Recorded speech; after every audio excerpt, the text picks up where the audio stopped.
I extend a very warm welcome to all the distinguished invitees to this inaugural function.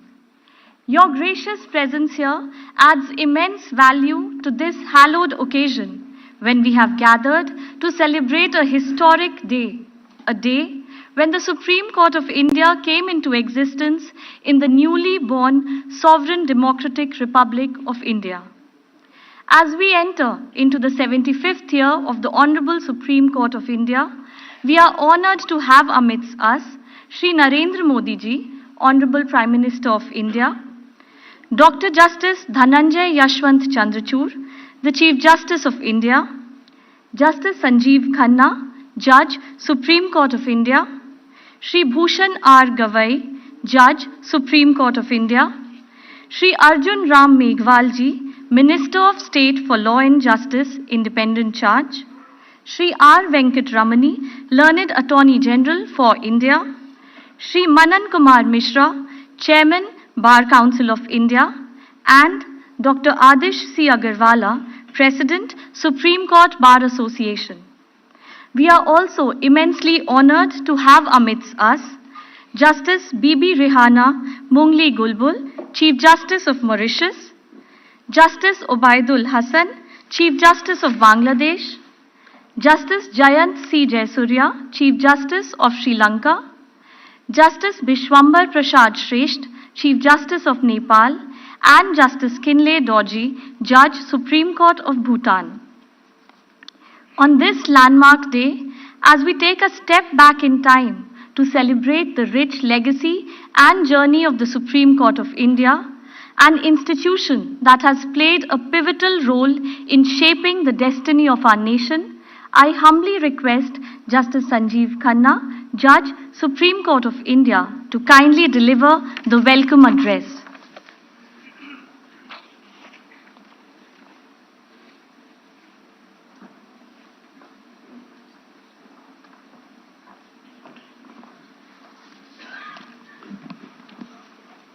Respected Shri Narendra Modi ji, the Prime Minister of India, Dr. Justice D.Y. Chandrachud, the Chief Justice of India, Mr. Justice B.R. Gavai, Judge, Supreme Court of India, Mr. Arjun Ram Meghwal, the Minister of State for Law and Justice, Mr. R. Venkat Ramani, the Attorney General of India, Mr. Manan Kumar Mishra, the Chairman, Bar Council of India, Dr. Adish C. Agarwala, President, Supreme Court Bar Association, the Chief Justices and guests from Bangladesh, Bhutan, Mauritius, Nepal, and Sri Lanka, the Chief Justices and Judges of the High Court, advocates, officers, and attendees.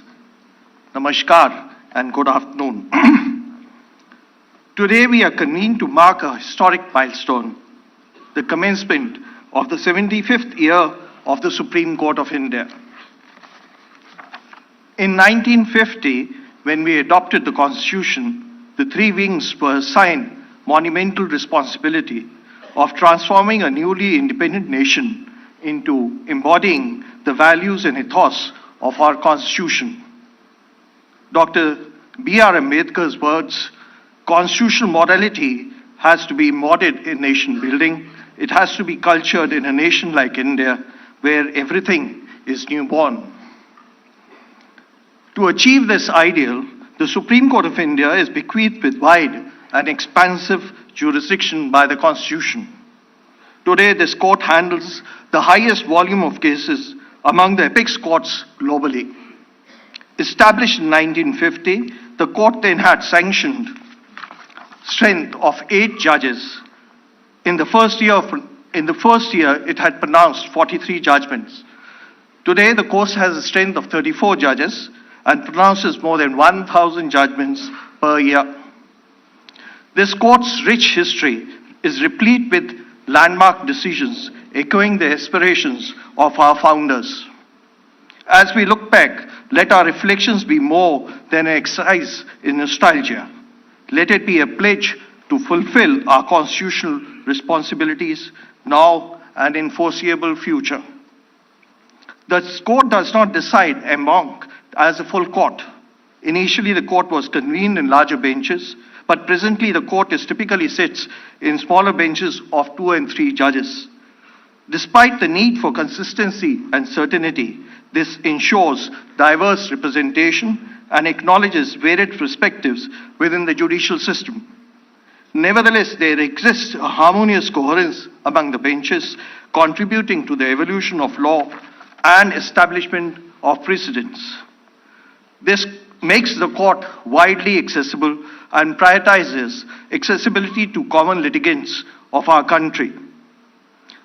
While we take pride in the court's wide accessibility, it is imperative to acknowledge the rising cost of litigation. The two significant financial burdens are the expenses related to court hearings and the cost due to delay in the form of time and money for the individuals and business and the taxes for the government. Addressing these challenges requires innovative solutions, including adoption of technology that makes our court citizen-friendly and litigant-driven. At the International Lawyers Conference 2023, our Honorable Prime Minister, Shri Narendra Modi ji, had highlighted the importance of drafting laws simply without complicating their understanding. I must acknowledge that complex articulation often seeps into our judgments. Our judgments, though profound and impactful, should be simple, clear, and brief. This approach is not a departure from the legal rigor. Rather, it is a commitment to enhancing the accessibility of law. Judicial scrutiny of actions of the elected and the executive branches, commonly referred to as power of judicial review, varies along with a spectrum of high to low deference. The court positions itself in this spectrum after weighing the considerations of committee it owes to other institutions, but as an independent and an impartial institution tasked with upholding the Constitution, fundamental rights, and the rule of law. The judges, after hearing both sides, typically deliberate and render the decisions in solitude, a practice designed for in-depth appraisal. By engaging in individual contemplation, the judges aim to insulate their decisions from any undue sway of collective external pressures and to mitigate the impact of personal prejudices. This is not by any means an easy task or ordinary task. It's a responsibility that requires meticulous consideration and deep commitment to fairness. The great thinker Lasky, after enumerating hallmarks of a good judge, and had said, and I borrow from him, a good judge is perhaps the rarest of all human types, for in being supremely himself, he must yet be supremely selfless. A society and a system that produces good judges can feel some real assurance about its future. In honoring the 75th year of Indian Supreme Court, let us affirm our collective commitment to these goals and ideals. Thank you and Jai Hind.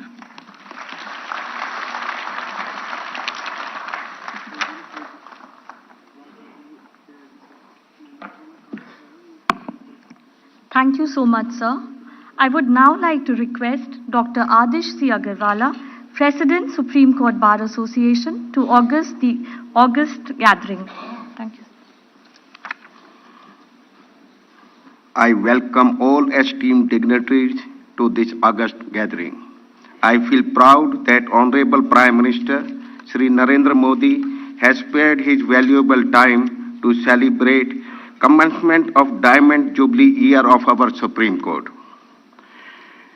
The Supreme Court of India has made its marks for being completely independent, inclusive, diverse, and has stood firmly behind the ideals enshrined in the Constitution. During my visits to different countries as President of International Council of Jurists, whose headquarters is in London, and as Vice Chairman of Bar Council of India, I noticed that our judgments are being cited, studied, and often followed by their courts, and I am referring not only to South Asian countries but also courts in Europe. Under the leadership of our Honorable Dr. Justice D.Y. Chandrachud, recent times have seen the judiciary rise to meet different challenges with active use of technology and video conferencing. The Supreme Court has also decided important cases like Ram Janmabhoomi Babri Masjid dispute, same-sex marriage, abrogation of Article 370 and triple talaq. These decisions have enhanced the faith of the people in the Indian justice delivery system and are acclaimed throughout the world.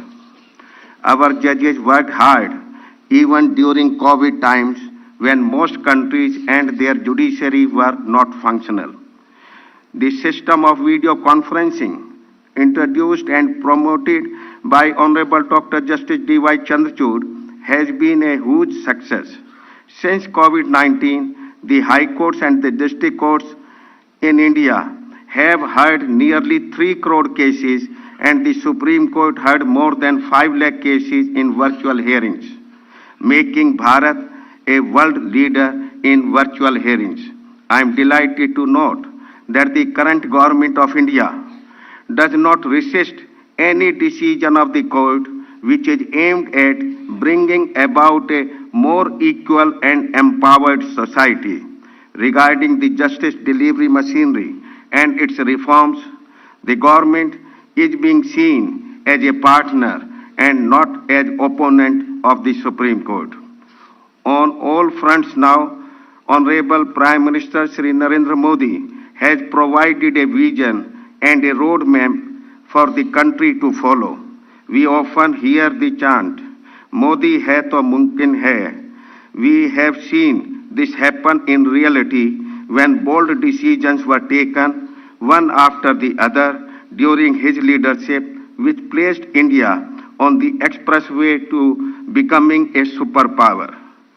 Things which seemed impossible were also made possible because Modi ji took keen interest in the detailing instead of simply creating machineries half-heartedly.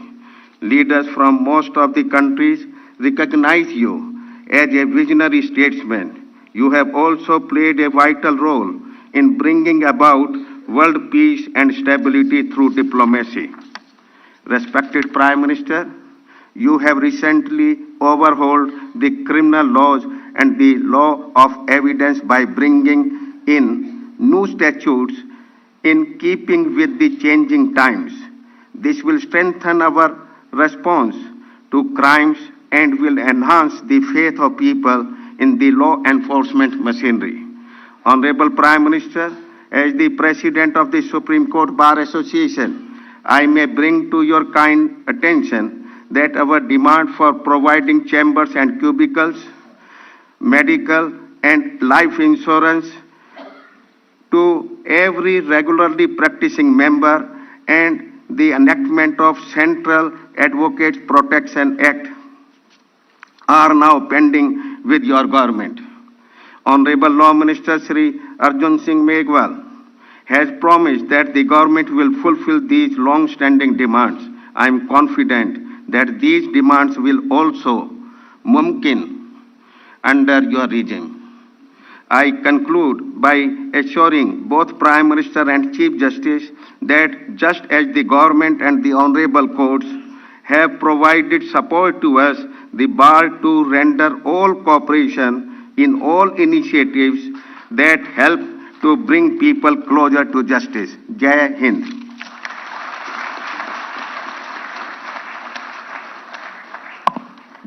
Thank you so much, sir. May I now request Shri Manan Kumar Mishra ji, Chairman Bar Council of India, to address this august gathering.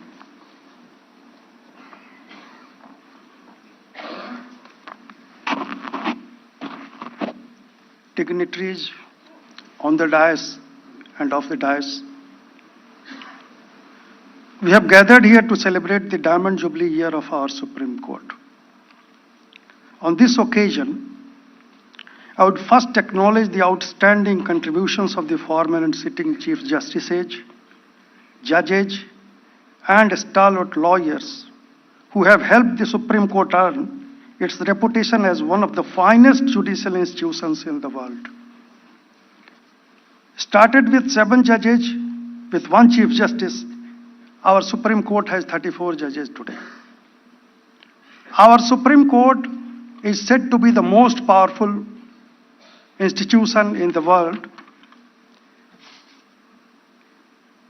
It has delivered several landmark judgments to uphold the supremacy of the Constitution and the fundamental rights guaranteed under it. Our Supreme Court fully recognizes the powers and supremacy of our Parliament also. In abrogation of Article 370, same-sex marriage matter, the Supreme Court refused to interfere, saying that these are the domain of the Parliament. The concept of public interest litigation is the innovation of our Supreme Court. Perhaps no other court in the world had been exercising this extraordinary jurisdiction. During COVID, as told by the previous speakers, the doors of Indian Supreme Court were open for every needy person. Respected dignitaries, on this momentous occasion, I must highlight the achievements of our Supreme Court under the leadership of Dr. D.Y. Chanchud and other honorable judges of Supreme Court. The ideas and initiatives of information and communication technology are superb under the present CGI. Hybrid hearing system is the game changer for the courtroom access. Integrated case management and information system, translation of judgments in almost all important regional languages, online appearance portal, all new e-filings, e-seva kendras, use of artificial intelligence, free Wi-Fi in premises, renovation of judges' library, Vidhi Gyan Sampada, training hall, e-copy module, data management and automation, live streaming of Constitution bench hearings. These are all the historic achievements of our ever young, smart and handsome Chief Justice of India, Dr. Chanchud. And also all our knowledgeable, sincere, diligent judges of Supreme Court sitting here today. We feel proud when we see and we hear that Cambridge, Oxford jail, सब जगह हमारे चंचूड़ साहब का demand है.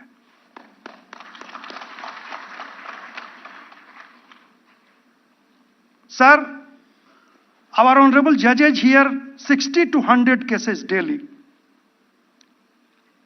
And in every case, they are well prepared.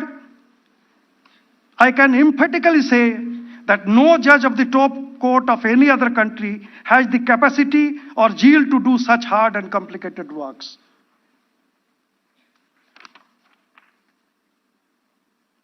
As a member and the leader of the bar, I must say, to criticize any system is very easy. But one should be aware of the ground realities also. The backlog and dependency, that is the biggest problem not only before the Supreme Court but before all the high courts and lower courts. But why it is there?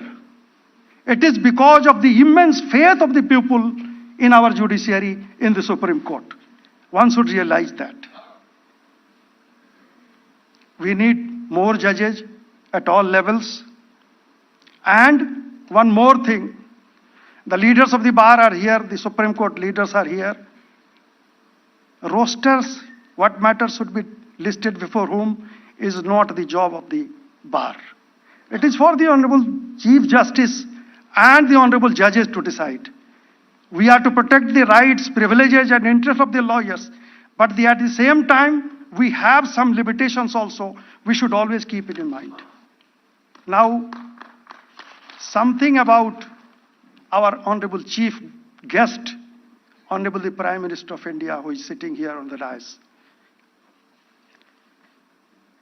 Ram Lala's case, a decree was passed in the year 2019. It was affirmed by the Supreme Court, but it was not so easy to get it executed.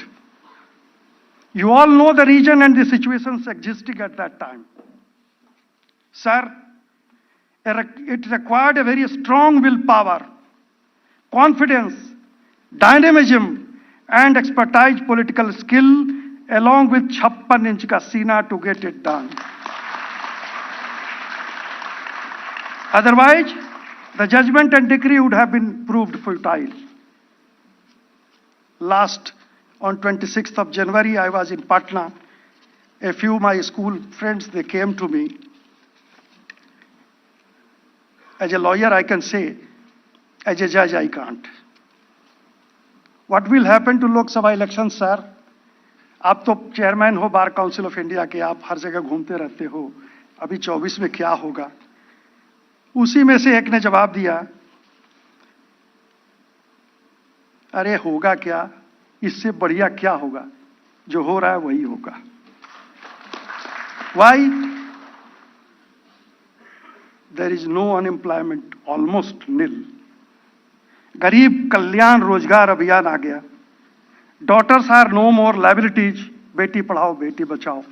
One said that my 2 daughters are IT engineers. 1 minute में mobile से पैसा transfer हो जाता है.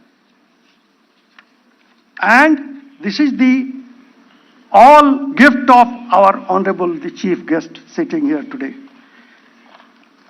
This technology, this has made everything easy. Our economy is growing very fast. Not only the reservation for females, bijli, pani, faster trains, airport, markable increase in foreign investment, grand success of Chandrayaan's landing, vocal for local, make in India. Now today we are 5th largest economy in the world. Asian Games record, victory हमारी. List of achievements can never be complete. Bihari भाषा में एक ने बोला, सारा बड़का बड़का देश का शेर लोग हमारे मोदी जी के आगे भींगल सियार लगता है. This was the word used by one of my friends. पहले भारत का प्रधानमंत्री लोग विदेश के आगे में आते थे, आज सारी विदेशी ताकतें हमारे मोदी जी के आगे घिस जाती है. Sir, it's a very auspicious occasion today that the 2 big personalities, hero of the world's judiciary and the political hero of the world, are sitting together on the dais.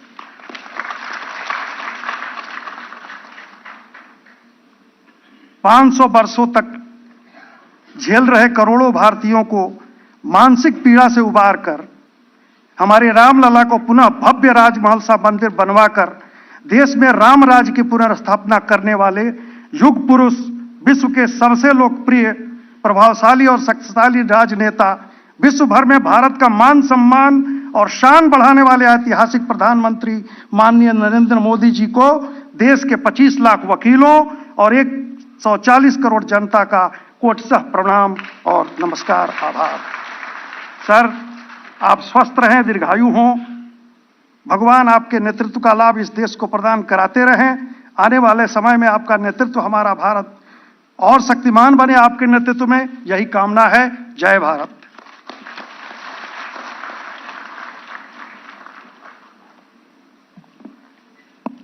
Thank you, sir.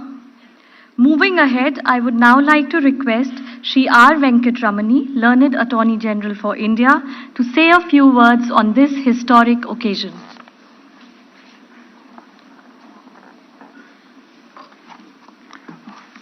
Honorable the Prime Minister of India, Honorable the Chief Justice, my respectful regards to the galaxy of gathering here today. My heart jumps with joy on being part of this occasion. And it's a moment of great pride and pleasure to be part of and even celebrating 75 years of the Supreme Court of India. On the Republic Day, we saw the demonstration of the commitment of the nation to women's empowerment. In a significant step, the Supreme Court, playing its own part, has designated a number of women lawyers as senior counsel. These are not merely symbolic. Steps such as this in the nation, in the legal profession, and in the court shows momentous transition into the world of equality. Constitutional values and ideas emerge from social and political mobilizations. While courts do not lead such mobilization, they are an essential part of giving new and distinctive articulations. It's a matter of great pride, too, for every member of the legal fraternity to appreciate and stand by some of the most remarkable constitutional and jurisprudential doctrines and values the Supreme Court has not only articulated, but they ensured their entrenchment in the course of 70 years of its history. It goes to the credit of the Supreme Court and the High Courts that in the early years of the court, women and men of ordinary social position reached the courts and their causes came to be adjudicated. Today, the access to justice expands is a legal universe of its own. Unlike ordinary legislation, the Constitution is a document to be celebrated every day. A day in the life of a citizen is marked by several interventions as well as facilitations. So it is in the life of a nation that we move into an interconnected world. Every day will be marked by interventions and challenges. The citizens look up to the governance at the nearest level to be able to conduct and manage one's transactions with ease and comfort. The Constitution is a document of a guarantees and freedoms, and the codification of power may seem to be a distant document for everyday life, but it is not. As we move from the index of one day to an index of larger periods, we begin to measure the impact of law in our life.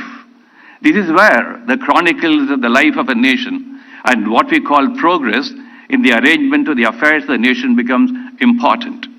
Compared to the long history of more than 200 years of the United States of America, with the birth of its Constitution in 1789, and compared to the constitutional history of England for the days of Magna Carta, or even compared to the constitutional history of some of the European nations, 75 years of our constitutional history may seem to be relatively small. But if one looks at what one may describe as the features of the Constitution and their impact on the lives of the people, we can say without being contradicted that 75 years of Indian constitutional history is as good as and as sound as comparable to any constitutional history. When we are assembled to talk about 75 years of the Constitution, we are talking about the transformation of the Constitution through the judicial process, and particularly to the Supreme Court. It's not possible to talk about the transformation in the Constitution without talking about the court. For constitutional scholars who talk in terms of constitutionalism, constitutional history is confined to or drawn in terms of performance by and functioning by institutions of governance. And there's also a shaping of the Constitution by judicial institutions. While this may be, to some extent, good focus, an equally important facet is the abiding faith of the people and the people's participation in the democratic process, and the pledge they have extended to the idea of a nation, its integrity, and their nexus and deliverance for the lives of the people. The Constitution, therefore, works when there is a confluence of citizens and the institutions, and when they stand together and the one does not fail the other. The endurance of the Constitution is the most important feature of the Constitution. The endurance is a contribution of the legislatures and the governance institution and the judicial institutions. This contribution to the dynamic balance, political morality and governance accountability, about which Baba Sahib Ambedkar ever emphasized in his writings, are twin driving forces that can keep democracy vibrant and alive. So also the unfettered roles of the courts in ever being ready to explore the contours of citizens' rights and governance obligations, without, of course, sitting heavily on governance responsibility and governance initiatives. What governance does by right choices generates faith in democracy. What courts do by ensuring against wrongs of governments generates confidence in the Constitution. 75 years of history of the Supreme Court is a rich treasure house of law and jurisprudence.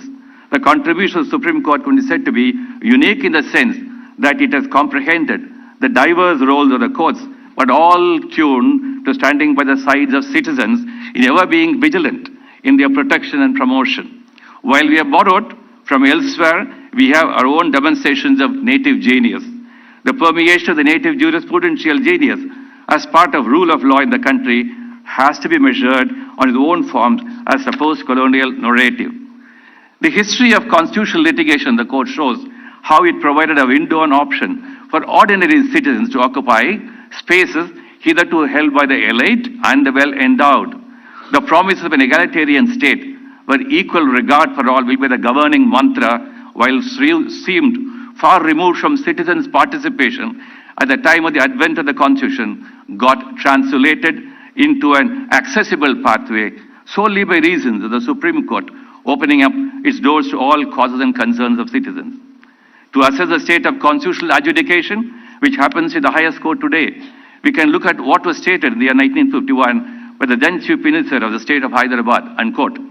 An extraordinary tendency has been noticed recently for all sorts of people to take up cases up to the High Court citing provisions in the Constitution relating to what are termed fundamental rights.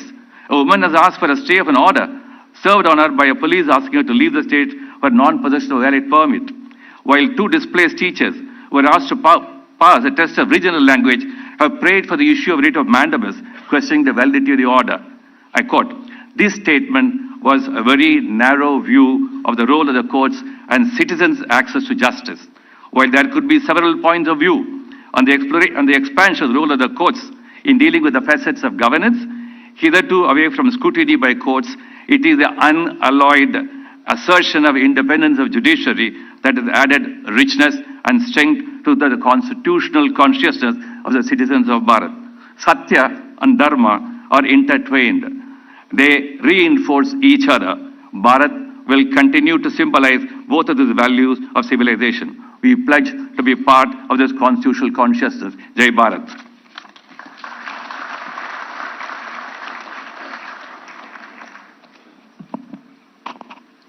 Thank you so much, sir, for this insightful address, where your reflections on the Supreme Court's role and contributions were so beautifully woven together. अब मैं विधि एवं न्याय मंत्री श्री अर्जुन राम मेघवाल जी से विनम्रता पूर्वक आग्रह करती हूं कि वो इस सभागार में उपस्थित सभी श्रोतागण को संबोधित करें।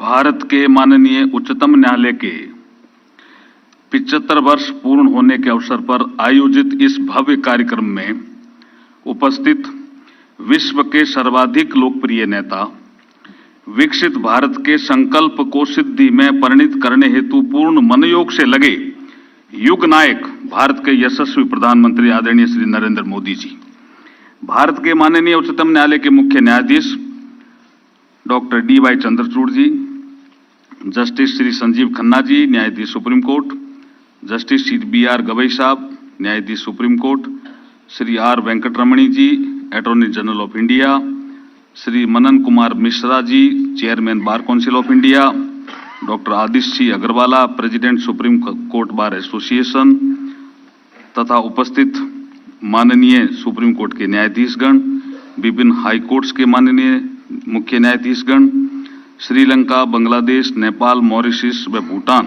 के मुख्य न्यायाधीश, समस्त अधिवक्तागण, मीडिया बंधु, नारी शक्ति एवं समस्त श्रोतागण, solicitor general of India Tushar Mehta ji और विधि के सभी ज्ञातागण, ये हम सभी के लिए अत्यंत गर्व और हर्ष का क्षण है कि आज माननीय उच्चतम न्यायालय की यात्रा के 75 वर्ष के पड़ाव पर यह कार्यक्रम आयोजित किया जा रहा है। न्यायपालिका के सर्वोच्च संस्थान व संवैधानिक मूल्यों के संरक्षण के रूप में माननीय उच्चतम न्यायालय के अतीत को याद करके वर्तमान में प्रेरणा लेने व बेहतर भविष्य की कार्य योजना पर चिंतन, मनन, मंथन करने का ये महत्वपूर्ण अवसर है। लगभग 5000 वर्ष के वैभवशाली इतिहास तथा लोकतंत्र की जननी भारत की विरासत के साथ स्वतंत्र भारत में न्यायिक व्यवस्था के सिरमौर सुप्रीम कोर्ट के 75 वर्ष पूर्ण होने पर आयोजित इस कार्यक्रम के लिए मैं आप सभी को बधाई देता हूं। इस अवसर पर मैं ये कहना चाहता हूं कि ये मात्र 75 सालों की यात्रा नहीं है, बल्कि न्याय प्रणाली में भारत की सिविलाइजेशन परंपराओं तथा दीर्घकाल में सिंचित कलेक्टिव विजडम को भी सेलिब्रेट करने का अवसर है। न्याय व धर्म के सिद्धांत भारतीय सभ्यता में गहनता से समाहित है। सभ्यता के इस लोकाचार में जब जब नैतिकता के नेचुरल फ्लो में विकृति का आविर्भाव हुआ, तब तब कोर्स करेक्शन करने के हेतु न्यायिक तंत्र ने विभिन्न रूपों में अपनी भूमिका निभाई तथा न्याय शास्त्र का विकास किया। भारतीय इतिहास में चाणक्य नीति, विदुर नीति, बृहस्पति सूत्र, वेदांत, उपनिषद, धर्मसूत्र, महाभारत, गीता इत्यादि में न्याय शास्त्र के शाश्वत सिद्धांतों तथा उनके माध्यम से बेहतर राष्ट्र, समाज, परिवार व इंडिविजुअल बनने की निरंतर सद्प्रेरणा मिलती रही है। 300 BC ईसा पूर्व में रचित कौटिल्य के अर्थशास्त्र के 3रे अध्याय में व्यवहार यानी दो या अन्य पार्टियों के मध्य लेन देन अथवा विवाद के संबंध में हमें वर्णन मिलता है। मध्यकाल व औपनिवेशिक काल में भारत में भी समयानुकूल न्यायिक प्रणाली में परिवर्तन होते रहे। स्वतंत्र भारत के निर्माण में लीगल फ्रेटर्निटी का महत्वपूर्ण योगदान रहा। पूज्य राष्ट्रपिता महात्मा गांधी, संविधान शिल्पी बाबा साहब भीमराव अम्बेडकर, गृह मंत्री वल्लभ भाई पटेल साहब, वीर सावरकर जी, लोकमान्य बाल गंगाधर तिलक आदि ने भारत की नींव को मजबूत करने में अहम योगदान दिया। आजाद भारत में महापुरुषों ने जन आकांक्षाओं को समाहित करने वाले संविधान के रूप में पवित्र प्रेरणा पुंज देकर तथा लोकतांत्रिक व्यवस्थाओं के सुदृढ़ करने का एक मंत्र दिया। 26 जनवरी 1950 को संविधान लागू होने के 2 दिन बाद ही 28 जनवरी 1950 को पहली सिटिंग के साथ ही माननीय उच्चतम न्यायालय ने कार्य प्रारंभ कर दिया। औपनिवेशिक कालखंड के परिप्रेक्ष्य में देखा जाए तो अंग्रेजों के खिलाफ हमारी लड़ाई देश की एकता व स्वतंत्रता के लिए रही। अंग्रेजों की फूट डालो और राज करो नीति के चलते हुए बंटवारे के कारण हमें एकता को पार्शियली कंप्रोमाइज करना पड़ा, लेकिन स्वतंत्रता को बरकरार रखने में राष्ट्र ने बिल्कुल भी समझौता नहीं किया। भारतीय संविधान की छत्रछाया में स्वतंत्रता के इन्हीं मानकों को प्रगाढ़ करने की दिशा में माननीय उच्चतम न्यायालय ने महत्वपूर्ण भूमिका निभाई है।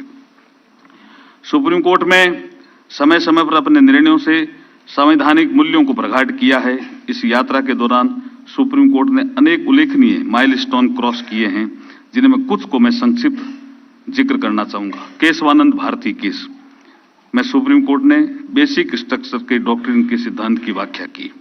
1980 के दशक में जस्टिस PN भगवती और जस्टिस VR कृष्ण अय्यर की अगुवाई में एक पोस्ट कार्ड को जनहित याचिका का रूप माना गया। MC मेहता केस के परिणाम स्वरूप पर्यावरण संरक्षण अधिनियम 1986 के निर्माण को प्रेरित किया। इंदिरा साहनी केस में OBC के 27% आरक्षण को संवैधानिक ठहराया। विशाखा केस में women safety at work place को महत्वपूर्ण आधारशिला रखी गई। 9 नवंबर 2019 को अयोध्या के राम मंदिर जजमेंट को भारत की ट्रस्ट विद डिविनिटी की यात्रा में मील के पत्थर के रूप में हमेशा याद किया जाएगा। 75 वर्ष पहले 8 न्यायाधीशों से शुरू हुई इस यात्रा में अब न्यायाधीशों की संख्या बढ़कर 34 हो गई है। अक्टूबर 1989 में जस्टिस फातिमा बीबी ने पहली महिला जज के रूप में पदभार ग्रहण किया। आज नारी शक्ति हर क्षेत्र में अपना प्रभावशाली योगदान देकर देश का नाम रोशन कर रही है। ये अत्यंत हर्ष का विषय है कि इसी श्रृंखला में उच्चतम न्यायालय में भी वर्तमान में 3 महिला जज अपनी सेवाएं दे रही है।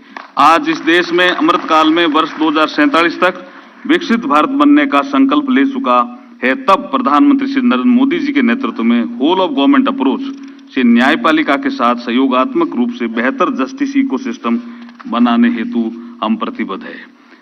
ये हम सभी के लिए गर्व की बात है कि पिछले एक दशक में ईज ऑफ लिविंग के साथ साथ ईज ऑफ जस्टिस को बढ़ावा देकर एक citizen centric technology driven modern legal system को बनाने की दिशा ठोस आधार के साथ प्रभावशाली प्रगति की है। जुडिशरी में डिजिटल इंफ्रास्ट्रक्चर को बढ़ाने के लिए सरकार मिशन मोड में काम कर रही है। इसी का परिणाम है कि भारत वीडियो कॉन्फ्रेंसिंग व वर्चुअल सुनवाई के माध्यम से डिजिटली जुडिशियल प्रोसीडिंग करने में ग्लोबल लीडर के रूप में उभरा है। वीडियो कॉन्फ्रेंसिंग के माध्यम से कुल 2.92 करोड़ वर्चुअल सुनवाई हुई। इनमें से 4,82,941 सुनवाई माननीय उच्चतम न्यायालय द्वारा की गई। यह एक रिकॉर्ड है। अभी हाल में स्वीकृत ई कोर्ट फेज 3 के तहत डिजिटल पेपरलेस व स्मार्ट कोर्स स्थापित करके तथा यूनिफाइड टेक्नोलॉजी प्लेटफॉर्म के माध्यम से कोर्ट, लिटिगेंट्स व अन्य स्टेक होल्डर को जोड़कर नागरिकों व अदालतों को करीब लाने का सार्थक प्रयास किया गया है। जुडिशियल इंफ्रास्ट्रक्चर को बढ़ावा देने की दिशा में भी सरकार द्वारा central sponsored scheme for judicial infrastructure for district and subordinate court क्रियान्वित की जा रही है। इसके माध्यम से कोर्ट हॉल भी बने हैं, जुडिशियल ऑफिसर के लिए रेजिडेंशियल यूनिट भी बनी है और ई कोर्ट प्रोजेक्ट के अंतर्गत लॉन्च किए गए नेशनल जुडिशियल डेटा ग्रिड आज 34.35 करोड़ केस व 23.80 करोड़ ऑर्डर जजमेंट की जानकारी सिंगल क्लिक पर उपलब्ध करवा रहा है। अंतिम छोर पर गरीब नागरिकों को लीगल सर्विस उपलब्ध कराने हेतु कानूनी साक्षरता व जागरूकता कार्यक्रमों हेतु सेंट्रल स्कीम दिशा को भी हम संचालित कर रहे हैं, जिसके अंतर्गत टेली लॉ प्रोग्राम के द्वारा 67 लाख से अधिक नागरिकों को प्री लिटिगेशन एडवाइस दी जा चुकी है। इसी तरह से भारतीय गणतंत्र के 75 वर्ष पूर्व होने पर वर्ष भर चलने वाले अभियान हमारा संविधान हमारा सम्मान का शुभारंभ doctor B.R. Ambedkar international centre Delhi में माननीय उपराष्ट्रपति श्री जगदीप धनखड़ जी के द्वारा न्याय सेतु लॉन्च किया गया, जो कि टेक्नोलॉजी के द्वारा समावेशी रूप में कानूनी जानकारी, कानूनी सलाह व सहायता प्रदान करने का एक प्लेटफॉर्म है। न्याय तक पहुंच सुनिश्चित करने के लिए लैंग्वेज बैरियर नहीं बने, इसके लिए artificial intelligence based Bhashini tools के साथ साझेदारी की गई है। मैं इस अवसर पर विशेष रूप से उल्लेख करना चाहूंगा कि बाबा साहब डॉक्टर B.R. अम्बेडकर जी की वकालत के शताब्दी वर्ष के दौरान संविधान दिवस 26 नवंबर 2023 के अवसर पर माननीय सुप्रीम कोर्ट परिसर में वकील मुद्रा में उनकी 7 फुट की प्रतिमा स्थापित करके उन्हें पूर्वज अधिवक्ता के रूप में याद किया गया। इसके लिए मैं सुप्रीम कोर्ट को बहुत बहुत बधाई और धन्यवाद देता हूं, ताकि न्याय के इस मंदिर में स्थापित वकील की वेशभूषा में बाबा साहब की ये प्रतिमा संविधान प्रदत्त मूल्यों पर चलने के लिए निरंतर प्रेरणा देने के साथ साथ जिम्मेदारी का भी एहसास करवाती रही। आज 21वीं सदी के कालखंड में वैश्विक समस्याओं के समाधान हेतु पूरा विश्व भारत की ओर देख रहा है, भारत में अपना मित्र खोज रहा है। सुप्रीम कोर्ट के नेतृत्व में भारतीय न्यायिक प्रणाली की इस यात्रा में देश ही नहीं बल्कि अंतर्राष्ट्रीय स्तर पर प्रभावशाली मानक स्थापित कर रहा है। आज विश्व भर के 40 से अधिक देशों के उच्चतम न्यायालयों ने भारत के सुप्रीम कोर्ट के जजमेंट को रेफर करके अपने निर्णय लिए हैं। ग्लोबल साउथ के देशों में न्याय की पहुंच को बढ़ाने के लिए 27 से 28 नवंबर 2023 को नालसा द्वारा UNDP, UNICEF, international legal foundation के सहयोग से first regional conference on access to legal aid strengthening access to justice in global south का सफल आयोजन किया है। मैं इस अवसर पर उच्चतम न्यायालय के 4 जो justice Dalveer Bhandari, justice RS Pathak, justice Nagendra Singh, justice sir Benegal Rau, जो इंटरनेशनल कोर्ट ऑफ जस्टिस में जज के रूप में अपनी सेवाएं दे चुके हैं, जो कि विश्व में भारतीय न्यायपालिका की स्वच्छ, निष्पक्षता और प्रभावशाली छवि का परिचायक है। एक तरफ भारत विश्व की 5वीं सबसे बड़ी अर्थव्यवस्था के रूप में तेजी से विकास यात्रा पर गतिमान है, वहीं दूसरी ओर अल्टरनेटिव डिस्प्यूट रेजोल्यूशन के माध्यम से कानूनी मध्यस्थता का हब बनने भारत जा रहा है।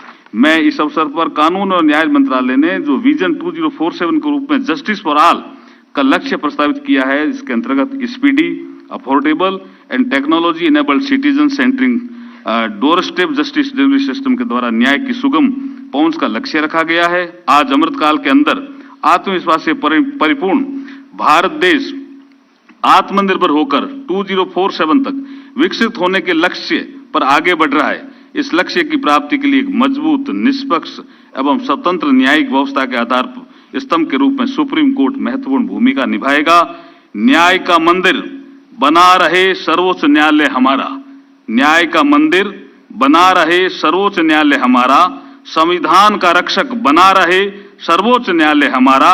आज अमृत वर्ष की बस यही शुभकामना है, देश का गौरव बना रहे सर्वोच्च न्यायालय हमारा। बहुत बहुत धन्यवाद।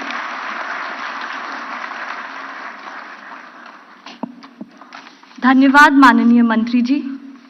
May I now request the Chief Justice of India, Justice D.Y. Chandrachud, to please share his thoughts with us on this momentous occasion.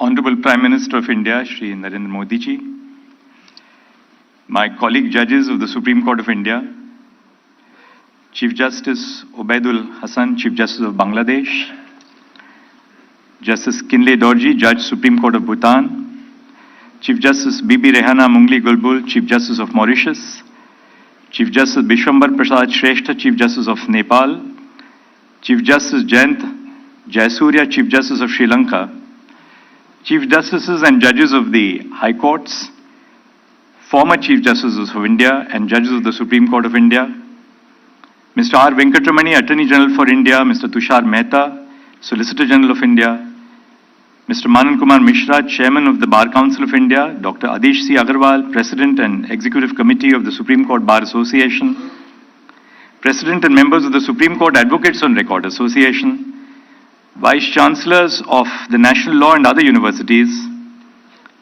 members of the Bar, students, young and not so young, you're all students for our whole life, distinguished guests, ladies and gentlemen. Today is a momentous occasion in the history of our nation. The Supreme Court of India marks the commencement of the Diamond Jubilee year of the moment of its inception on 28 January 1950. First and foremost, I thank the Honorable Prime Minister of India, who graciously agreed to be with us, address the audience, and launch the new initiatives of the Supreme Court of India. I also extend my heartfelt gratitude to my esteemed counterparts from Bangladesh, Bhutan, Mauritius, Nepal, and Sri Lanka for joining us and commemorating this occasion together. India has long-standing cultural bonds with them, and the presence of the Chief Justices today strengthens India's ties with their nations. A conversation about this court must necessarily be prefaced with a conversation about the Constitution of India. It was through the Constitution that the people of our country gave to themselves this court. The Constitution is not just a legal document. Its soul lies in the feeling which it engenders, a feeling of mutual respect towards fellow citizens, a feeling of responsibility in the institutions which it creates. The constitutional ideals permeate the fabric of our nation, guiding the actions and interactions of both the governed and those who govern them. The Supreme Court was established with a sense of idealism that laws would be interpreted by a constitutional court in accordance with the rule of law and not by colonial values or social hierarchies. It affirmed the belief that the judiciary should serve as a bulwark against injustice, tyranny, and arbitrariness. The Supreme Court is an institution of resolution and justice. The fact that people approach it in large numbers speaks to how far we have succeeded in discharging that role. Today is not only a celebration of that one day when the Supreme Court came into being, it also is a celebration of the decades worth of hard work by succeeding generations of judges and lawyers that went into making this a people's court. In celebrating the history of this day, we must look back and look forward in equal measure. Since the founding of the court, our actions have been guided by Mahatma Gandhi's profound words. Recall the face of the poorest and weakest man whom you have seen, and ask yourself if the step you contemplate is going to be of any use to him. Our decisions both in the judicial and administrative realms have been aimed at enhancing accessibility to the Indian judicial system for common citizens. Through its judgments, the Supreme Court has enhanced the rights of citizens by diluting the standards of local standi and by recognizing a new set of rights under Article 21 of the Constitution, such as the right to a speedy trial. On the administrative side, the Supreme Court has been identifying and eliminating as many barriers to justice: unequal access to legal resources, unfamiliarity of the English language, issues of physical accessibility of courts, in order to create procedural fairness. The e-courts project of the Supreme Court of India attempts to enhance accessibility and transparency of the justice delivery system. At the heart of these initiatives is the desire to transform the judicial system into a technology-enabled, efficient, accessible, and environmental-friendly institution. Let me briefly summarize the achievements of the court in simplifying its process. E-filing of cases. The front desk experience of approaching courts has changed completely. As opposed to lawyers lugging trolley carts of papers, we now have the facility of filing cases at the click of a button. An upgraded version of the Supreme Court's e-filing platform was launched in May 2023. It offers a host of improved features that have made 24/7 filing of cases simpler, faster, and convenient. Nearly 128,000 e-filings have been done so far, with a consistent rise in the share of e-filings compared to physical filings. E-filings are available in 25 states. They have recorded over 29 lakh cases which have been e-filed. With the immense support of the bar and the bench, we were able to swiftly shift to virtual hearings during COVID-19. Even after the pandemic, hybrid hearings continue to be a feature of our courts. That is, any Indian lawyer sitting in any part of the country or the world can argue before this court through video conferencing. This has democratized access to the Supreme Court. It has opened the space for those who are unable to approach the Supreme Court due to physical distance or want of resources. Even yesterday, one of my colleagues joined the bench through video conferencing for a special hearing on a Saturday. Till now, we have dealt with over 5 lakh cases through hybrid hearings.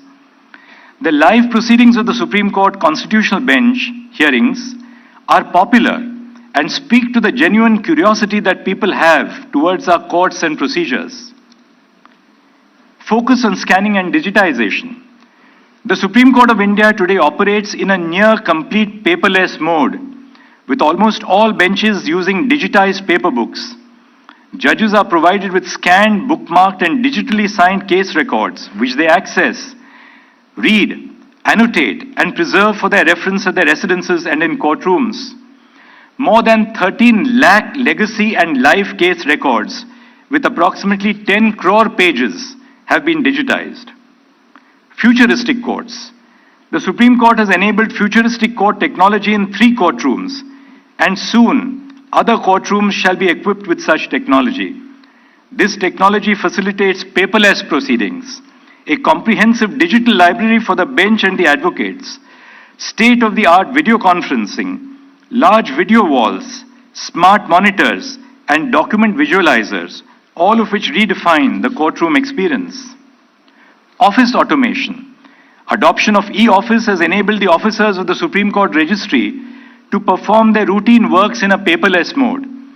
36 branches of the Supreme Court's registry have been onboarded on e-office, and more than 4,000 office files have been processed online so far. Suswagatam. Launch of the Suswagatam portal has enabled visitors to generate entry passes online in a paperless mode. A total of 123,000 entry passes have been generated so far using Suswagatam.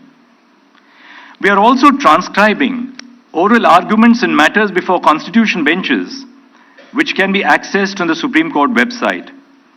The Supreme Court has entered into an MOU with IIT Madras to explore areas that can be completely automated and to leverage technology and artificial intelligence for enhancing process efficiency. As we speak today, a team of generative AI researchers at a premier management institute in Mumbai has built an end-to-end demo of an actual open-source Gen AI model trained in public domain motor accident cases. It is trained to automatically extract parameters from petitions, documents and files, and give a recommended compensation figure. Together, e-filing, digitization, paperless courts, and e-office constitute the golden quadrangle of transformation within whose enabling perimeter the Supreme Court of India is set to uplift the experience of everyone who is either a part of the judicial system or who comes into contact with it. But what is the future? The Supreme Court is soon going to migrate its digital data to a safe, secure, and sovereign cloud-based infrastructure. This would be a shot in the arm for the IT setup of the court. Cloud storage would ensure privacy, integrity, high availability, and secure accessibility of the Supreme Court's domain data. We are also on the verge of opening a war room equipped with technology that would enable the Supreme Court to monitor judicial data of the entire country in real time by using the National Judicial Data Grid and iJuris, both of which were information sharing platforms. For the district judiciary, iJuris has been launched by the Supreme Court to monitor statistics of vacancies and infrastructure relating to the district judiciary. Facilitating free accessibility of judgments for citizens and litigants has always been a priority of the e-courts project. As of today, 36,209 judgments are uploaded online on the eSCR portal in English, out of which about 36,000 judgments have been translated into Hindi and around 11,000 judgments have been translated to other Indian languages with the help of AI-assisted machine learning. The Virtual Courts initiative has been a game changer in courtroom access and online dispute resolution. Implemented in 20 states, the initiative has received 4.37 crore challans, leading to a total collection of 502 crores of rupees in fines. Interestingly, according to the Electronic Transaction Analyzer of the Government of India, in 2018, e-courts had surpassed even the Indian Railways in terms of total electronic transactions. All 713 district courts' websites have been migrated to the S3VAS framework of the National Informatics Center, which offers a user-friendly interface, greater customization, and compliance with the guidelines for Indian government websites, thereby ensuring better accessibility for differently abled users. On the National Judicial Data Grid, a repository of nationwide judicial data, information on 3,256 countrywide courts, the High Courts, and the Supreme Court of India is now a click away. Just as we make our courts tech-savvy, we must also realize that India is going through a period of social and demographic transformation. Anyone who visits India will notice a striking feature of the changing demographics of the nation. Now, women can be seen in important positions across India, whether it be in the operation theatres, the borders of the nation, in the high skies as fighter pilots, in the seas as naval commanding officers, all across the country and of course in the Supreme Court. There is a focus on greater inclusion of the marginalized sections of society. Equally inspiring is the confidence of the younger population to succeed in their professional lives. Traditionally, the legal profession was a profession of elite men. Times have changed. Women traditionally underrepresented in the profession now constitute 36.3% of the working strength of the district judiciary. In the recruitment examinations for junior civil judges conducted in several states, namely Andhra Pradesh, Arunachal Pradesh, Chhattisgarh, Delhi, Himachal Pradesh, Karnataka, Madhya Pradesh, Maharashtra, Odisha, Rajasthan, Sikkim, Uttar Pradesh and Uttarakhand, more than 50% of the selected candidates were women recently. In the Supreme Court of India, we hire law clerks cum research associates to assist the judges, out of which 41% candidates are women this year. We as judges and administrations cannot be ignorant of these rising aspirations. Before the beginning of 2024, only 12 women were designated as senior advocates in the history of the Supreme Court over the last 74 years. Last week, the Supreme Court designated 11 women coming from different parts of the country as senior advocates in one selection. Our legitimacy will endure from the inclusion of diverse sections of the population in our system. Therefore, we need to make more efforts to bring different sections of society into the legal profession. For instance, the representation of scheduled castes and scheduled tribes is quite low, both at the bar as well as on the bench. In the near future, we must address the structural issues affecting the judiciary, such as the pendency of cases, our archaic procedures, and the culture of adjournments. Our effort in our work as judges and administrators must be to ensure dignity to the district judiciary, which is the first point of contact for our citizens. Our ability to remain relevant as an institution requires us to recognize challenges and begin difficult conversations. And I'll highlight 4 issues as I conclude on difficult conversations. First, we must emerge out of the adjournment culture to a culture of professionalism in our courts.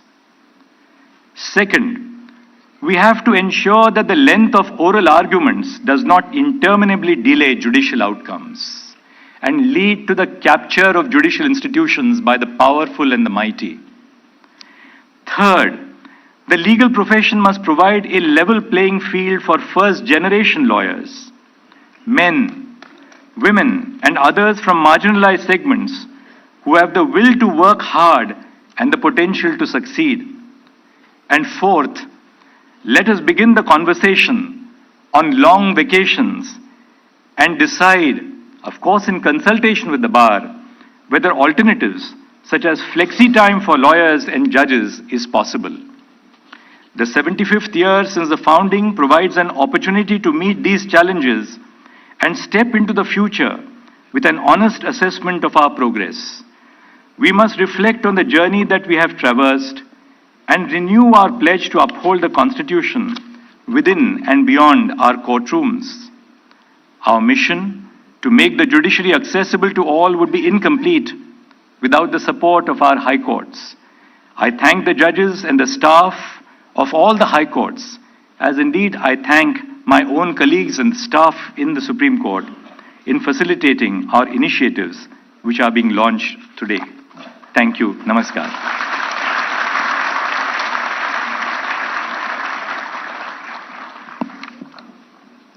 Thank you so much, sir, for this insightful and eloquent address. Your words will continue to resonate with each one of us present here for all times to come. When the winds of change blow, some people and institutions build walls, while the others build windmills. Taking note of the winds of technological progress and change blowing across the world, the judges and the administration of the Honorable Supreme Court of India decided to embrace and harness the transformative power of technology to enhance accessibility, efficiency, and transparency within the judicial system. As the Supreme Court of India enters a brave new world of technological advancement, it continues to make incredible strides in its institutional journey. Today, we shall witness the launch of 3 citizen-centric e-initiatives of the Supreme Court of India, such as the Digital Supreme Court Reports, DigiSCR, the Digital Courts 2.0, and the new website of the Supreme Court of India. अब मैं माननीय प्रधानमंत्री जी से निवेदन करती हूँ कि वो अपने समक्ष रखे हुए रिमोट का बटन दबाकर इन इनिशिएटिव्स का औपचारिक रूप से लोकार्पण करें।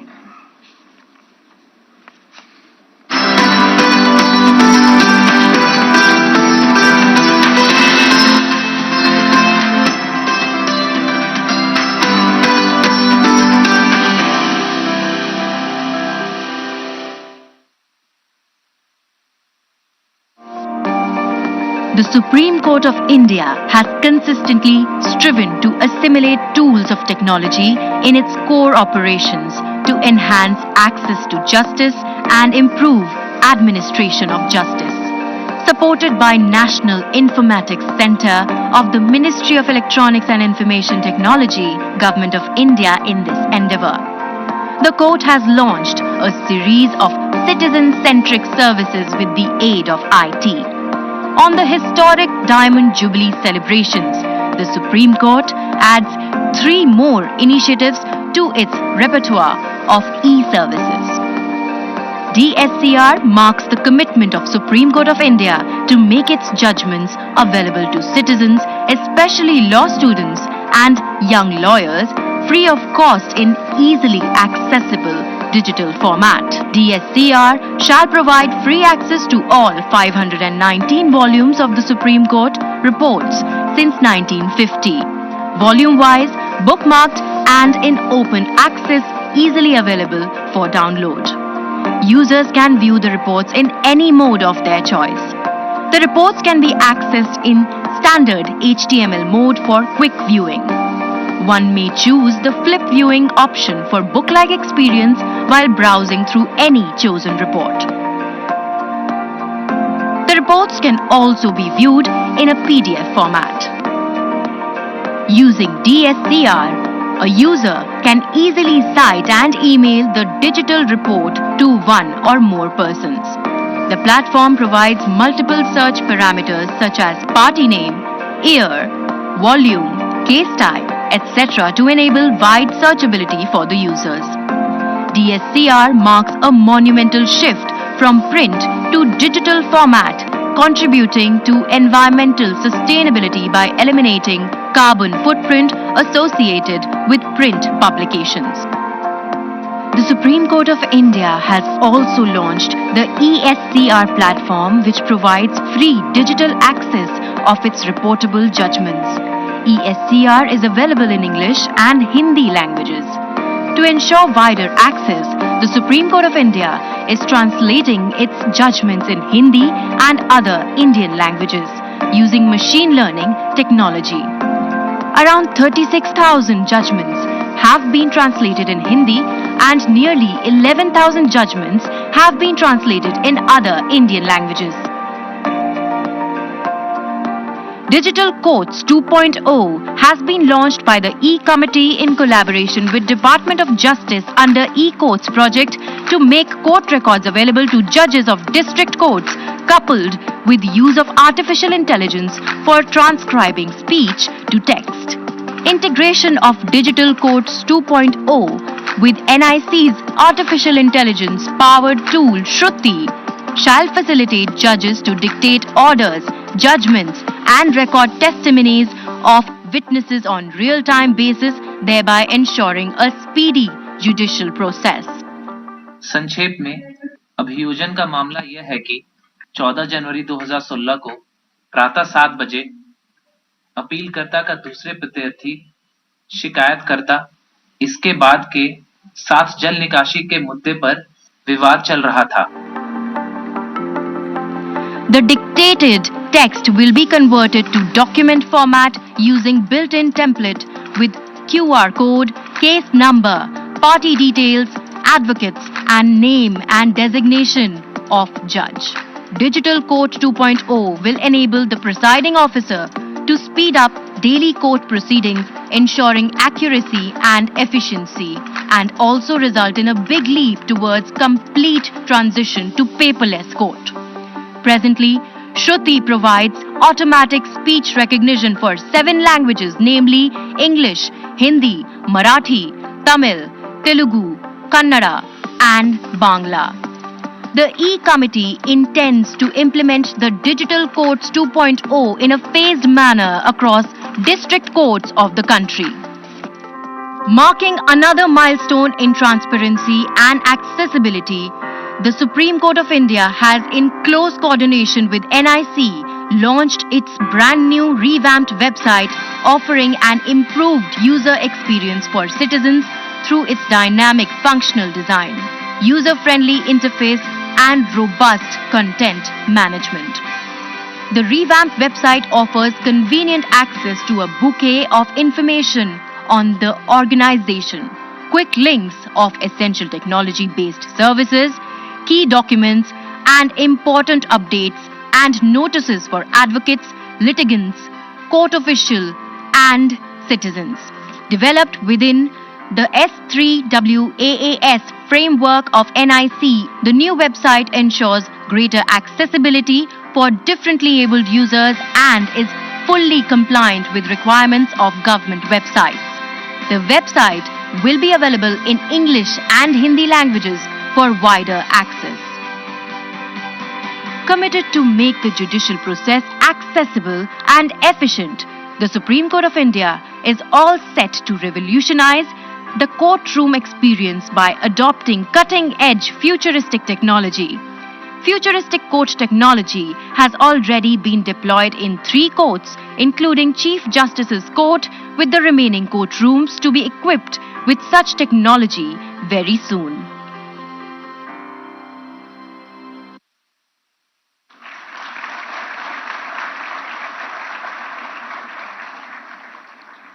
On this special occasion, may I now request the Chief Justice of India, Justice D.Y. Chandrachud, to present a memento to the Honorable Prime Minister of India.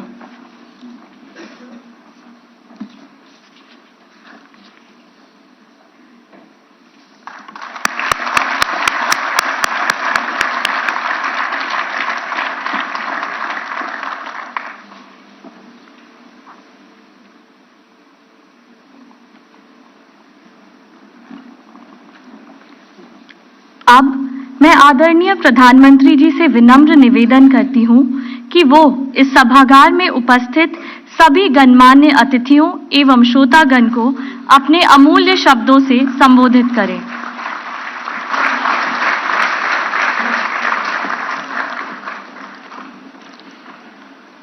Bharat के मुख्य न्यायाधीश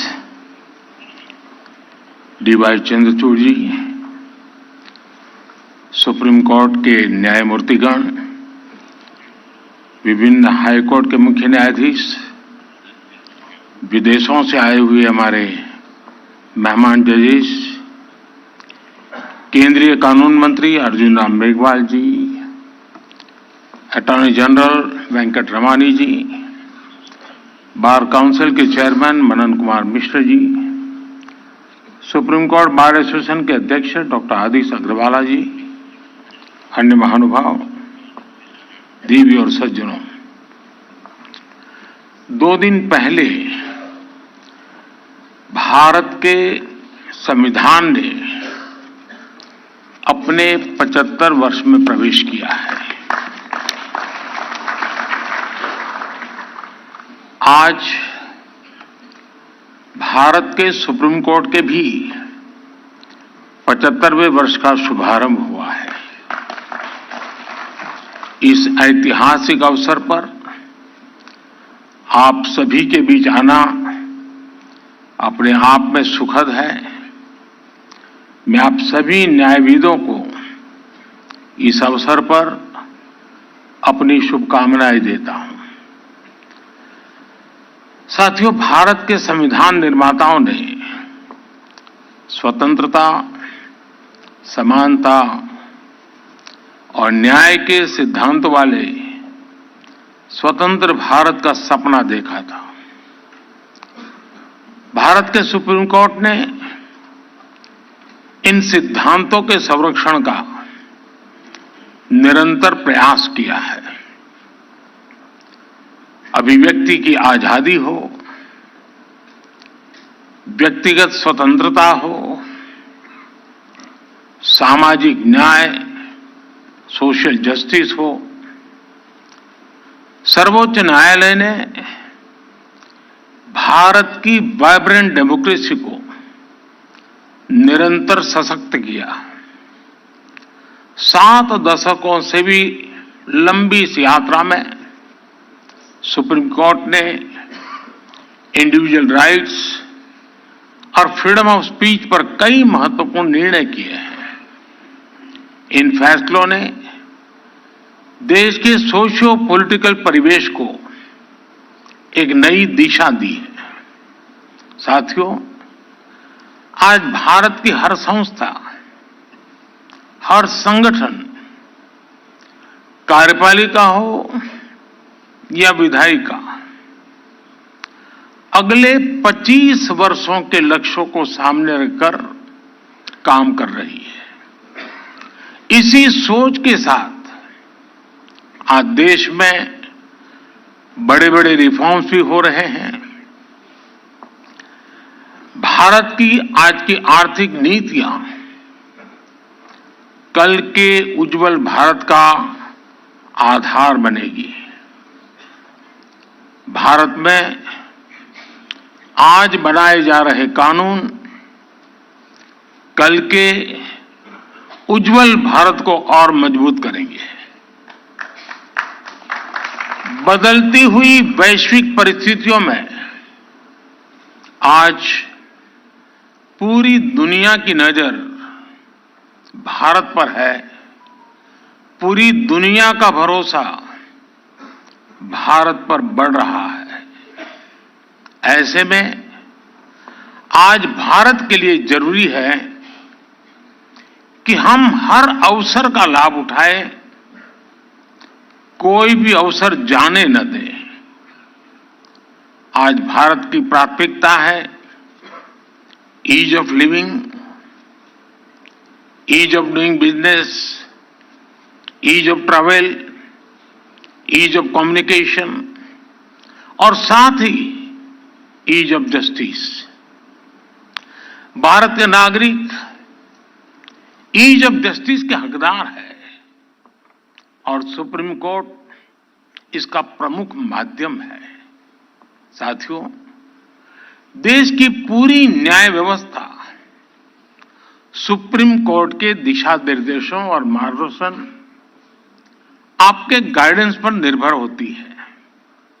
ये हमारा कर्तव्य है कि इस कोर्ट की एक्सेसिबिलिटी भारत के अंतिम छोर तक हो और इससे हर भारतीय की आवश्यकताएं पूरी हो सके।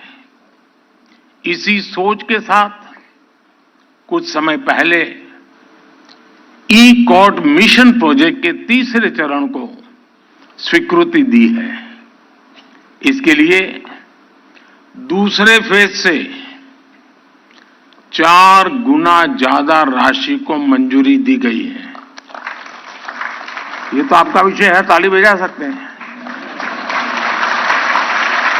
मनन मिश्रा में ताली न बजाए वो तो मैं समझ सकता हूं, वो आपके लिए कठिन काम था।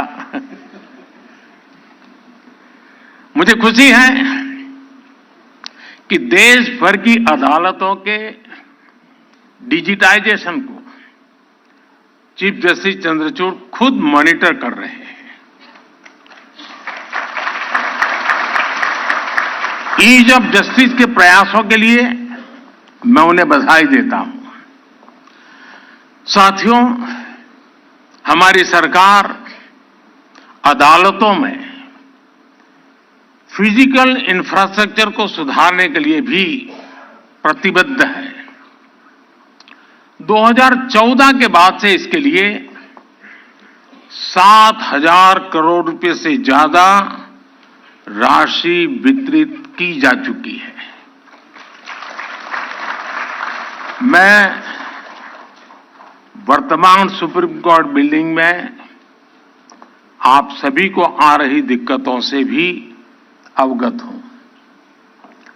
पिछले सप्ताह ही सरकार ने सुप्रीम कोर्ट बिल्डिंग कॉम्प्लेक्स के विस्तार के लिए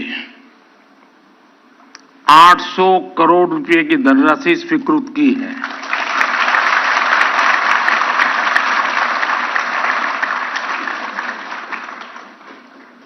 बस अब आप लोगों के पास कोई संसद भवन की तरह पिटीशन लेकर ना आ जाए कि फिजूल खर्ची हो रही है। साथियों, आज आपने मुझे सुप्रीम कोर्ट के कुछ डिजिटल इनिशिएटिव का शुभारंभ करने का भी मौका दिया है। डिजिटल सुप्रीम कोर्ट रिपोर्ट्स की मदद से सर्वोच्च न्यायालय के निर्णय अब डिजिटल फॉर्मेट में भी मिल सकेंगे। मुझे देखकर अच्छा लगा कि सुप्रीम कोर्ट के फैसलों को स्थानीय भाषाओं में ट्रांसलेट कराने की व्यवस्था भी शुरू कर दी गई है। मुझे उम्मीद है कि देश की अन्य अदालतों में भी जल्द ऐसी व्यवस्था हो सकेगी। साथियों, आज टेक्नोलॉजी कैसे ईज ऑफ जस्टिस में मददगार साबित हो सकती है, इसका एक कार्यक्रम अपने आप में एक उदाहरण है। मेरा ये संबोधन अभी एआई की मदद से इसी वक्त इंग्लिश में ट्रांसलेट हो रहा है और आप में से कुछ लोग भाषिणी ऐप के माध्यम से उसे सुन भी रहे हैं। कुछ शुरुआती दिक्कतें हो सकती है, लेकिन टेक्नोलॉजी कितना बड़ा कमाल कर सकती है ये इससे पता चलता है। हमारी अदालतों में भी इसी तरह की टेक्नोलॉजी का उपयोग करके सामान्य नागरिकों का जीवन आसान बनाया जा सकता है। आपको याद होगा, मैंने कुछ समय पहले कानूनों को सरल भाषा में लिखे जाने की बात कही थी। मैं समझता हूं कि अदालत के निर्णयों का आसान भाषा में लिखे जाने से आम लोगों को और मदद मिलेगी। साथियों, अमृतकाल के हमारे कानूनों में भारतीयता और आधुनिकता की समान भावना दिखनी भी उतनी आवश्यक है। वर्तमान की परिस्थितियां और बेस्ट प्रैक्टिसेस के अनुरूप सरकार भी कानूनों को मॉडर्नाइज करने पर काम कर रही है। पुराने कॉलोनियल क्रिमिनल लॉज को खत्म करके सरकार ने भारतीय नागरिक सुरक्षा संहिता, भारतीय न्याय संहिता और भारतीय साक्ष्य अधिनियम की व्यवस्था शुरू की है। इन बदलावों के कारण हमारे लीगल, पॉलिसिंग और इन्वेस्टिगेटिव सिस्टम ने नए दौर में प्रवेश किया है। एक बहुत बड़ा परिवर्तन है। सैकड़ों वर्ष पुराने कानूनों से नए कानूनों तक पहुंचने का परिवर्तन सहज हो, यह बहुत जरूरी है। इसके लिए पहले ही सरकारी कर्मचारियों की ट्रेनिंग और कैपेसिटी बिल्डिंग का काम भी शुरू कर दिया गया है। मैं सुप्रीम कोर्ट से आग्रह करूंगा कि वो भी सभी स्टेक होल्डर्स की ऐसी कैपेसिटी बिल्डिंग के लिए भी आगे आए। साथियों, एक सशक्त न्याय व्यवस्था विकसित भारत का प्रमुख आधार है। सरकार भी लगातार एक विश्वस्त व्यवस्था बनाने के लिए अनेक निर्णय कर रही है। जन विश्वास बिल इसी दिशा में उठाया गया कदम है। इससे आने वाले समय में न्याय व्यवस्था पर बेवजह पड़ने वाला बोझ कम होगा। इससे पेंडिंग केसेस की संख्या भी घटेगी। आप जानते हैं कि सरकार द्वारा ऑल्टरनेटिव डिस्प्यूट रिजोल्यूशन के लिए लॉ ऑफ मीडिएशन की व्यवस्था भी की गई है। इससे भी हमारी न्यायपालिका, विशेष रूप से सब ऑर्डिनेट जुडिशरी पर पड़ने वाला बोझ कम हो रहा है। साथियों, सभी के प्रयास से ही भारत 2047 तक विकसित भारत के लक्ष्य को प्राप्त कर पाएगा और इसमें निश्चित तौर पर सुप्रीम कोर्ट के अगले 25 वर्षों की भी बड़ी सकारात्मक भूमिका है। एक बार फिर आप सबने यहां मुझे निमंत्रित किया। आप सबके ध्यान में शायद एक बात आई होगी, लेकिन ये फोरम ऐसा है कि मुझे लगता है कि उसका जिक्र करना मुझे अच्छा लगेगा। इस बार जो पद्मा अवार्ड जो दिए गए हैं, उसमें सुप्रीम कोर्ट के रिटायर्ड जज और समग्र एशिया की पहली मुस्लिम कोर्ट सुप्रीम कोर्ट जज, उनको इस बार फातिमा जी को हमने पद्म भूषण सम्मान दिया है और मेरे लिए ये बहुत गर्व की बात है। एक बार फिर मैं सुप्रीम कोर्ट को उसके 75 वर्ष पर बहुत बहुत बधाई देता हूं। बहुत बहुत धन्यवाद।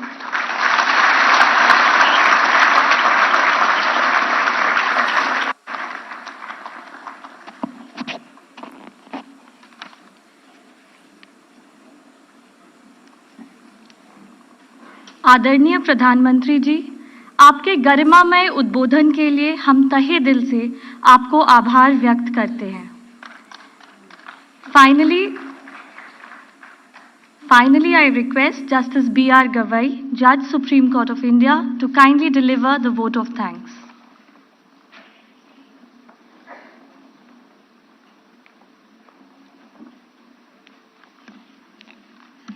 Honorable Prime Minister of India, Shri Narendra Modi ji, Honorable Chief Justice of India, Dr. Justice D.Y. Chandrachud, Mrs. Chandrachud, my distinguished colleague Justice Sanjeev Khanna, and my esteemed colleagues on the bench, former Chief Justices and former judges of the Supreme Court of India, Chief Justices and judges from the judiciaries of Bangladesh, Bhutan, Mauritius, Nepal, and Sri Lanka, Union Minister of State of Law and Justice, Shri Arjun Ram Meghwal ji, the Learned Attorney General for India, Shri R. Venkatramani, Chief Justices and Judges of the High Courts, Shri Tushar Mehta, Solicitor General of India and the Law Officers, Shri Rahate, Secretary Justice, Shri Nitin Chandra, Secretary Law, Chairman of the Bar Council of India, Shri Manan Kumar Mishra ji, President of the Supreme Court Bar Association, Dr. Adish Agarwala, and all the office bearers, Shri Manoj Mishra, the President and other office bearers of SCORA, members of the Bar, Registry, and citizens of India who have joined us virtually. I am honored to propose a vote of thanks in an event which marks the beginning of the 75th year of the Supreme Court of India. This institution was envisaged with tremendous expectations as India shifted from a colonial system to a constitutional system. The framers of the Constitution considered the right to approach the Supreme Court to seek remedies against violation of rights so important that they incorporated it in the Fundamental Rights chapter itself. The constitution of the Supreme Court symbolizes the balance of justice which the framers intended to create. That is an institution that will act as a shield for the citizens against the excesses of power. The preamble of the Indian Constitution reflects the ideals of justice, liberty, equality, and fraternity, emphasizing the commitment to securing justice for all citizens. The Supreme Court, as the apex judicial authority, plays a central role in ensuring the realization of these ideals. Referring to Article 32 of the Indian Constitution, which provides for citizens to approach the Supreme Court, Dr. B.R. Ambedkar, the chief architect of the Indian Constitution, once said, and I quote, "If I was asked to name any particular article in this Constitution as the most important, an article without which this Constitution would be a nullity, I could not refer to any other article except Article 32. It is the very soul of the Constitution and the very heart of it," unquote. Over the last 74 years, the Supreme Court has indeed acted as the heart and soul of the Constitution. Through its judgments, the court has safeguarded the rights of citizens on numerous occasions. Today's event provides expression to the commitment which the judges have carried in the last 74 years. Today, we have also launched a few new initiatives. This shows the continuing dedication of the court to make its process accessible and feasible for the common citizen. The Constitution also emphasizes on social and economic justice in addition to political justice, as Dr. Ambedkar has stated in his last address to the Constituent Assembly on 25th of November 1949. It cannot be denied that in the last 74 years of the functioning of the Constitution of India, all the three wings of the state, the legislature, the executive and the judiciary have worked towards achieving the goals of social, economic and political equality. In particular, the judiciary and the executive adopted a collaborative approach to ensure that the Supreme Court keeps on working at its full strength. The judiciary, the parliament and the executive have been emphasizing on the need for diversity and representation of various sections of society in the judiciary. We have been making active effort to ensure this, and our effort shall continue.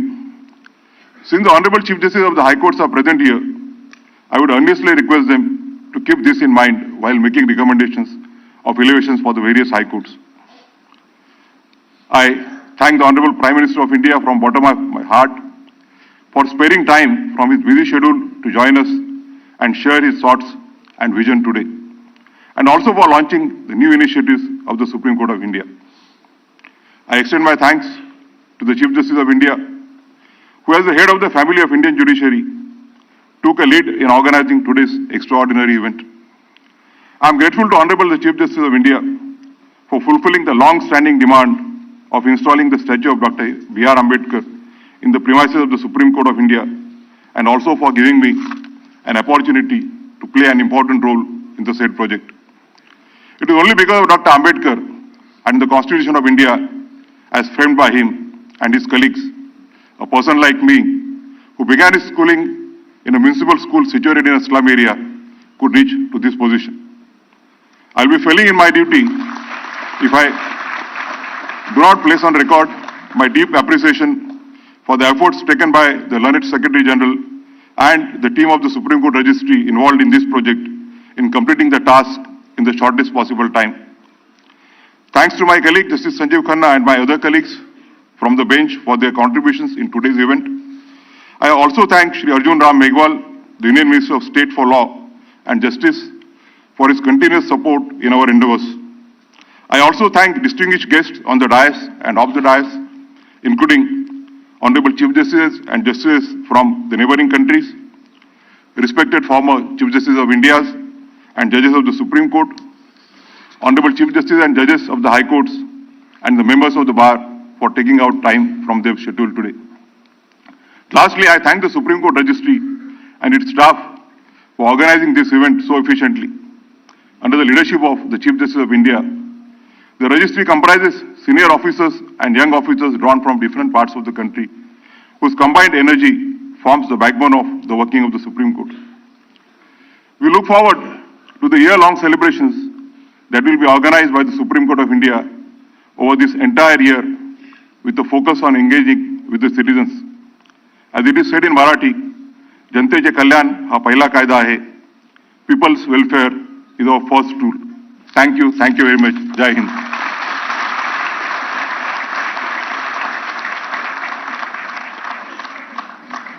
With this, we come to the end of the program.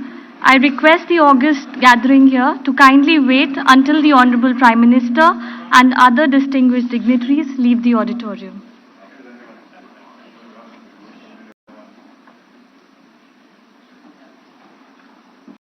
अस्सलामु अलैकुम, मैं ज़मीर अहमद अंसारी और आप देख रहे हैं Z news for you. अर्ज़ यह है कि आपने अपने channel Z news for you को अभी तक सब्सक्राइब नहीं किया है तो सब्सक्राइब करें और साथ में दिए हुए बेल आइकन को भी दबाएं, जिससे हमारी आने वाली सभी वीडियोस के नोटिफिकेशन सबसे पहले आपको मिल सकें।